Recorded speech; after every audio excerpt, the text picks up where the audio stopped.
섬기는 자가 다스린다, 섬기는 자가 다스린다, 이런 제목으로 오늘 말씀을 선포하겠습니다. 섬김의 리더십, 서번트 리더십, 이 전문 경영인 로버트 그린프리가 처음으로 제시한 리더십 개념인데, 그 모티브를 헤르만 헤세의 소설인 동방으로의 여행에서 얻었다고 합니다. 이 소설의 주인공 레오는 동방으로 순례 여행하는 집단의 서번트, 즉 하인으로 그들과 함께 여행하며 순례자들의 필요를 돌보며 보살펴주는 사람이었습니다. 레오는 허들의 일뿐 아니라 순례자들의 지친 영혼을 달래주는 것은 물론이고 불평이나 하소연을 마다하지 않고 들어주고 격려해 줍니다. 레오는 그들에게 산소와 같은 그런 존재였습니다. 오늘 레오가 갑자기 사라지게 되었습니다. 순례자들은 아무것도 할 수가 없었습니다. 그래서 순례자 중 한 사람이 레오를 찾아 나섭니다. 그리고 놀라운 사실을 발견합니다.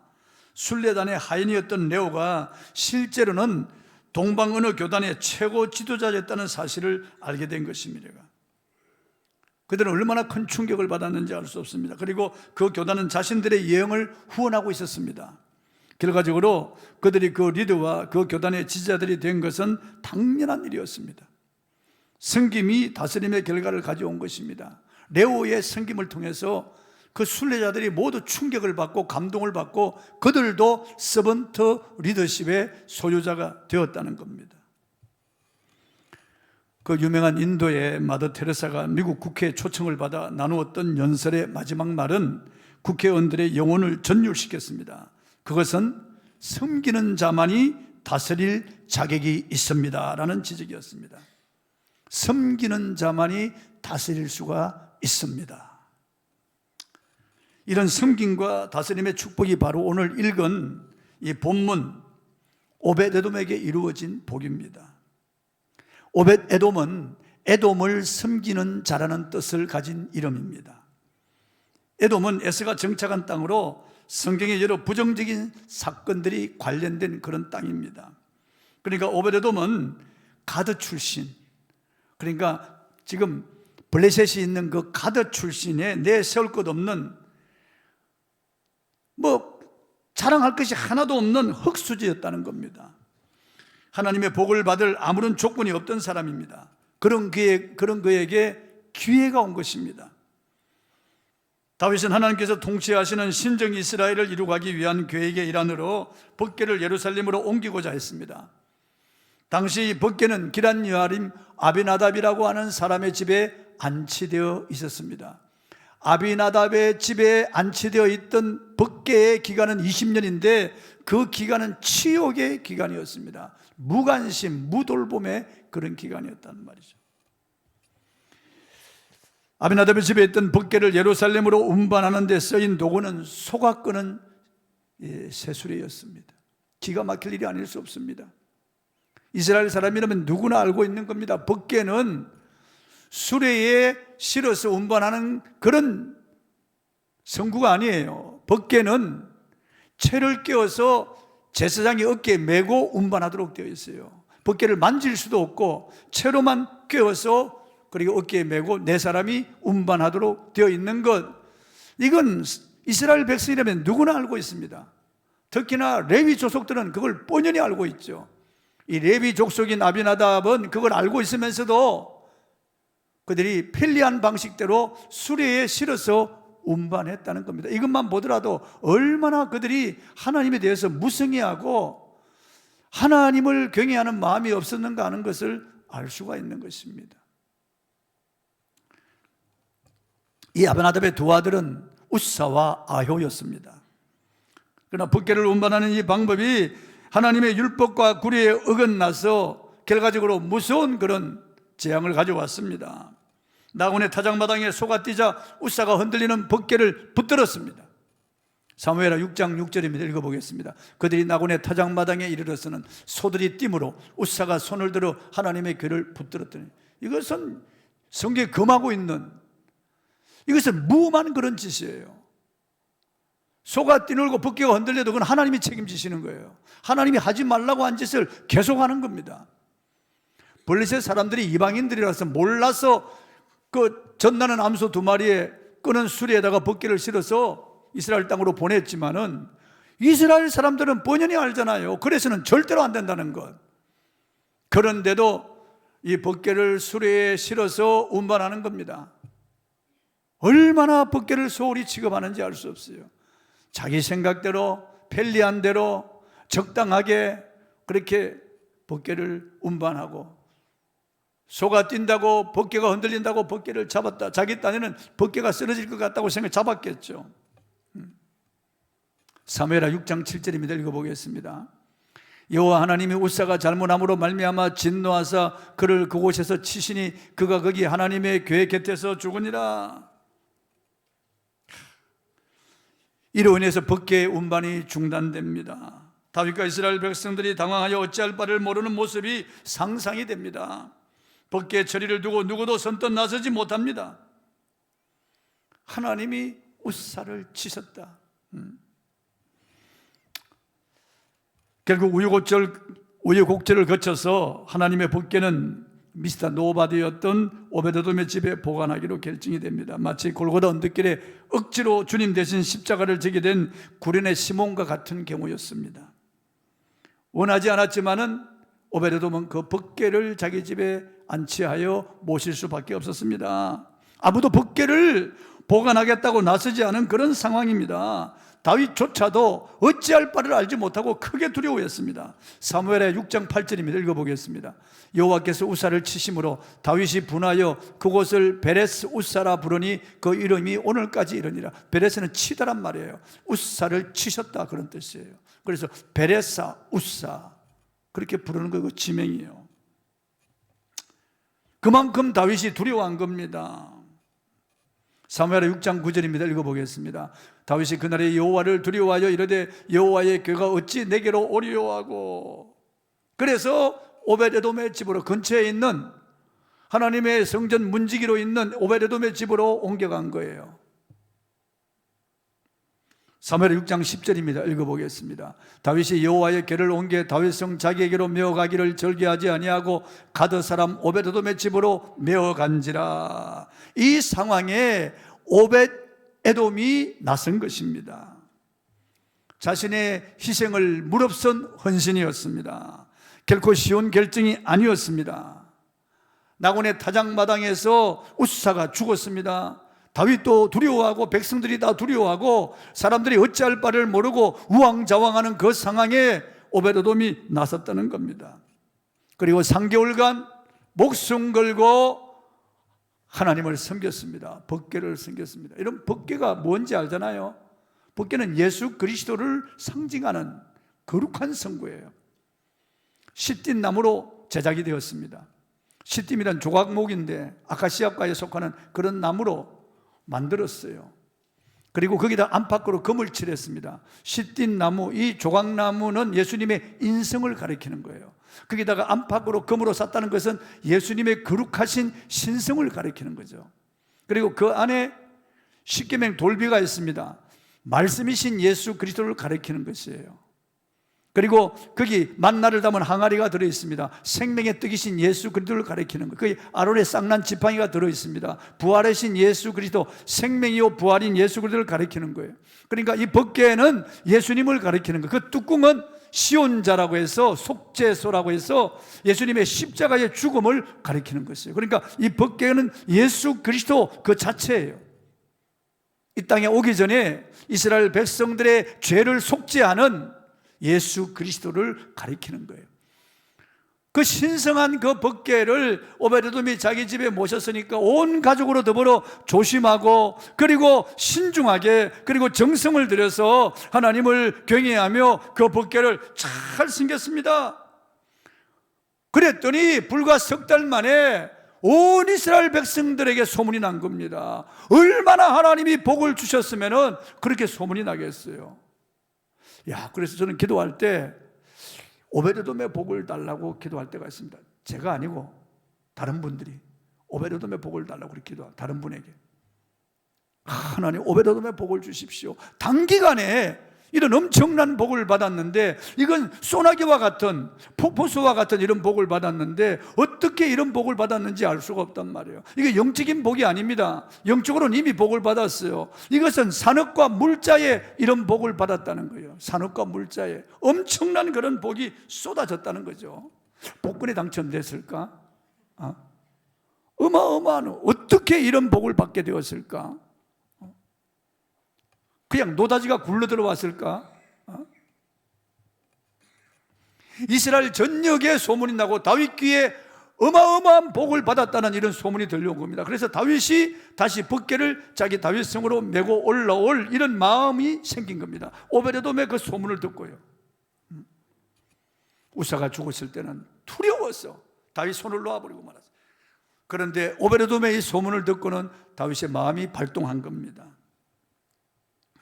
법궤를 소홀히 취급하고 아무렇게나 취급했던 이 아베나답, 이 사람 집안과 완전히 달랐습니다. 오베데돔의 그 성김과 아비나답의 성김 차이가 무엇입니까? 아비나답의 세수레는 멋있는 것, 편한 것, 남에게 보이기 위한 것을 상징하는 것입니다. 다스림이 없어요. 성김이 없어요. 헌신이 없습니다. 그러나 오베데돔의 집은 비좁고 누추하지만 목숨을 건 그들의 법궤 보관은 성김을 추구한 그와 그의 집안의 모습을 보여주는 것입니다. 성김이 결국 다스림의 그런 큰 복을 가져온 겁니다. 오베데돔의 가문이 얼마나 번성합니까? 어마어마한 복을 받는 겁니다. 오늘까지도 오베데돔 그러면 복의 대명사예요. 야베스와 오베데돔. 야베스와 오베데돔. 다른 사람이 잘하지 않는 것, 두려워하는 것, 꺼리는 것, 감히 생각도 못한 그러나 오베데돔은 낯선 겁니다. 모든 사람이 거부하고 부정하는 그 법궤를 모시고 자기 집에 모시고, 이게 좁은 길이지만은, 이게 힘든 길이지만은, 이게 대단히 위험하지만은, 그러나 그가 그 길을 택하고 섬김의 길을 갔다는 겁니다. 진정한 섬김이 진정한 다스림입니다. 주여, 내게도 오베데돔에게 주셨던 복 주시기를 원합니다. 그렇게 기도할 분이 계십니까? 그럼 오베데돔처럼 섬겨야 돼요. 오베데돔처럼 섬기면서 그런 기도를 해야 됩니다. 고로새 3장 23절을 읽어보겠습니다. 시작. 무슨 일을 하든지 마음을 다하여 주께 하듯 하고 사람에게 하듯 하지 말라. 이렇게 섬기라는 거예요. 무슨 일을 하든지 마음을 다하여 주께 하듯 하고 사람에게 하듯 하지 말라는 거예요. 교회 안에서 찬양대로, 찬양단으로, 교사로, 순장으로, 시르빈 선교회로 여러 가지로 우리가 맡은 이런 봉사 일을 할 때 마음을 다하여 주께 하듯 하고 사람에게 하듯 하지 말라는 겁니다. 눈에 보이는 것은 사람이지만은 그 보이지 않는 배후에 하나님을 바라보고 하라는 거예요. 하나님의 몸된 교회니까, 주님이 피로 값주고 사서 세우신 몸된 교회니까 이 교회를 위하여 봉사하고 섬길 때 죽게 하듯 하라는 겁니다. 순에서도 죽게 하듯 하라는 겁니다. 미국 뉴욕에 맨하탄에 월도프 아스토리아라는 초특급 호텔이 있습니다. 이 아스토리아 이 호텔은요, 세계 대통령들이 오면 묵는 장소입니다. 세계 왕들이 오면 묵는 장소예요. 영국의 여왕이라든지 벨기에의 왕이라든지 이런 사람들이 와서 묵는 유명한 그런 호텔입니다. 영화를 좋아하는 분들은 홈어론이라고 하는 영화에서 영악하고 익살맞은 꼬마가 혼자 묵었던 호텔로 기억합니다. 아빠 신용카드를 도용해서 호텔에 혼자 묵습니다. 이 꼬마를 수상하게 여긴 직원들과 벌리는 코미디가 바로 이 영화의 줄거리입니다. 이 아스토리아 호텔에서 찍은 겁니다. 어찌되었든 이 호텔은 9년 전 중국 자본에 매각되었지만 앞으로 100년간 경영권을 그대로 유지시킨 곳이기도 합니다. 이런 유수 깊은 호텔이 시작된 배경에 마치 2000년 전 빈방을 못 찾아서 애를 먹던 예수 그리스도의 모친과 부친에게 제공된 마국간과 같은 스토리가 있습니다. 1891년 비바람이 몰아치던 늦은 밤, 필라델피아의 작은 호텔에 지쳐 보이는 모습의 노 부부가 들었었습니다. 그들은 이미 여러 호텔들을 전전하며 빈방이 없다는 소리를 들었기에 간절했습니다. 필라델피아에 큰 축제가 있어서 그 축제를 보러 온 노 부부인데 그만 예약을 하지 못하고 왔기 때문에 이렇게 이 호텔 저 호텔을 전전하면서 빈방을 찾았던 겁니다. 너무나 간절했습니다. 그런데 안타깝게도 들려오는 대답은 방이 없다는 겁니다. 그래서 험악한 늦은 밤에 호텔 문을 나설 수밖에 없었던 것입니다. 노부부의 딱한 사정을 들은 호텔 직원이 노부부에게 한 가지 제안을 합니다. 성수기인 탓에 주변에 어떤 호텔도 빈 객실이 없을 것 같으니 자신의 방에서 하룻밤을 보낼 것을 제안합니다. 노부부는 폐를 끼치는 것 같다며 처음엔 그 제안을 거절하지만 구전 날씨에 빈 객실을 찾아 호텔 문을 나설 노부부의 모습을 안타깝게 여긴 직원의 그 친절과 설득에 그 방에서 하룻밤을 보내기로 합니다. 다음날 아침 체크아웃을 하면서 노부부는 그 친절한 직원에게 당신은 미국 전역에서 제일 좋은 호텔을 관리할 사람입니다 라는 말과 함께 감사의 인사를 올리고 떠났습니다. 그 후 2년이 지난 어느 날 그 직원은 노부부로부터 한 통의 편지를 받게 됩니다. 그 편지에는 뉴욕행 비행기표와 함께 초대장이 담겨 있었습니다. 편지를 받은 직원은 초대에 응해 자신을 기억해준 노부부와 뉴욕에서 만나서 즐거운 행복한 그런 시간을 보냅니다. 그 자리에서 노 신사는 뉴욕 맨하탄 중심가에 우뚝 솟은 큰 건물을 가리키면서 말했습니다. 저 건물은 내가 당신을 위해서 지은 호텔입니다. 아직 사장 자리가 공석입니다. 2년 전 그날 직원의 호의에 감동한 노 신사가 그를 자신이 건립한 호텔 사장으로 청빙한 것입니다. 이렇게 시작된 호텔이 월도프 아스토리아 호텔입니다. 그 호텔을 지은 분이 월도프 아스토입니다. 노 신사 이름은 월리엄 월도프 아스토. 그날 호텔 사장으로 임명된 그 직원의 이름이 조지 볼트였습니다. 호텔 왕이라고, 전 세계 아스토리아 호텔의 호텔 사장이에요. 호텔 왕입니다. 영혼이 담긴 섬김, 자기 방을 내어준 그 친절과 그 따뜻한 그 사랑의 섬김에 감동받은 이 노부부가 이 사람을 위해서 아스토리아 호텔을 건립한 겁니다. 놀라운 일입니다. 우리 마음을 따뜻하게 하는 예화입니다. 참 우리의 친절이 필요합니다. 교회 안에서 따뜻한 말 한마디, 위로의 말 한마디, 손 한 번 잡아주는 것, 인사하고 사랑으로 친절로 베풀고 배려하는 것, 새신자에게 우리가 인사하고 먼저 우리가 눈웃음을 주고 사랑의 말을 건네는 것, 이것이 얼마나 중요한지 알 수 없습니다. 여러분, 설교에 감동받아 주저앉는 사람보다 친절에 감동받아 주저앉는 사람이 더 많습니다. 여러분, 그 친절한 분위기에 그 교회는 부흥하는 거예요. 우리에게 정말 서번트 리더십이 필요합니다. 마음을 다한 섬김이 우리에게 필요합니다. 사도 바울은 무슨 일 하든지 마음을 다하여 주께 하듯 하고 사람에게 하듯 하지 말라고 했습니다. 모든 일에 사람을 기쁘게 하는 자와 같이 눈가림만 하지 말고 오직 주를 두려워하여 성실한 마음으로 하라고 하는 그런 말씀입니다. 우리가 하는 모든 일에 우리의 영혼을 담던 마음을 다하면 어떤 일이 생깁니까? 오베드돔 같은 일이 생기는 거예요. 조지 볼트 같은 일이 생기는 거예요. 그때 내가 그렇게 할 걸 후회하는 일이 없습니까? 여러분, 지나놓고 나서 후회하지 말고 오늘이라고 하는 날 최선을 다해서 섬기는 거예요. 오늘 웃어주는 거예요. 오늘 친절하게 말하고, 오늘 상냥하게, 오늘 내가 위로하고, 오늘 내가 격려하는 거예요. 마음을 다하면 사람이 감동을 받습니다. 내 마음을 실어주면 그 사람이 감동을 받고 하나님도 감동을 받는다고요. 영혼이 담겨있기 때문에 그렇습니다. 예수님이 왜 베다니에 가시면 마르다 마리아의 집으로 갔을까요? 그들이 주님을 향한 마음이 있기 때문에, 사랑과 친절과 섬김이 있었기 때문에 주님이 그 집으로 간 거예요. 그 결과가 어떻습니까? 나사로가 죽었을 때 주님이 살려주시는 거예요. 그리고 이 마리아가 행한 일을 온 천하에, 복음이 증언되는 곳마다 이 여인의 행한 일도 기록해서 함께 전하라고 하시는 어마어마한 축복이죠. 여러분, 눈가림만 하지 말고 임기응변식으로 섬기지 말고 정말 마음을 실어서 하나님의 교회를 섬기시길 바랍니다. 여러분이 속한 시립인 성교회를 그렇게 섬기십시오. 아유, 괜히 이 교회에 내가 가입했네. 여러분, 그런 생각을 가지지 마십시오. 내가 하는 이 모든 일이 다 주님을 섬기는 것이에요. 주님 앞에 다 기억됩니다. 상달되는 것이에요. 여러분, 무슨 일을 하든지 마음을 다하여 주께 하듯 하라.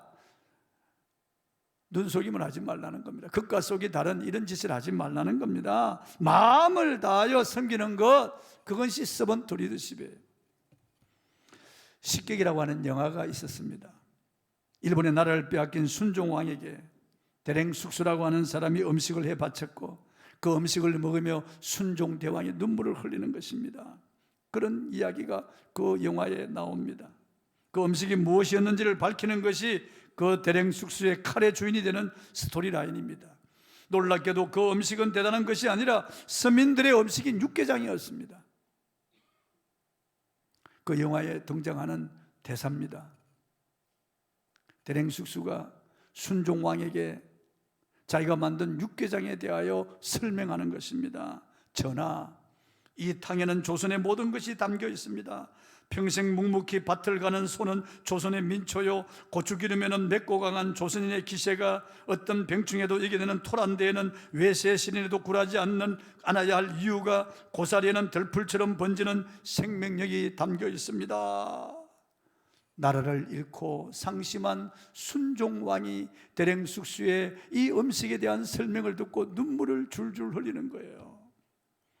대랭숙수는 순종왕에게 조선의 정신을 음식 속에 담아서 설명했던 것입니다. 음식 한 그릇에도 영혼을 담듯이 그렇게 음식을 만들어서 그 속에 조선의 정신을 담아서 임금에게 대접하고 임금에게 그 음식에 대하여 설명할 때 임금의 눈에서 닭똥 같은 눈물이 뚝뚝뚝 떨어지는 것입니다. 우리가 죽게 하듯 대할 때 하나님이 영광을 받으시는 거예요. 오베드돔 같은 이런 역사가 일어날 것입니다. 그러므로 시리빈 선교회 여러분, 정성을 다하고 마음을 다하고 여러분의 온 마음을 실어서 섬기는 그런 시리빈 선교회가 되고 우리 성도들도 그런 섬김이 되시기를 주의 이름으로 축원합니다. 기도하겠습니다.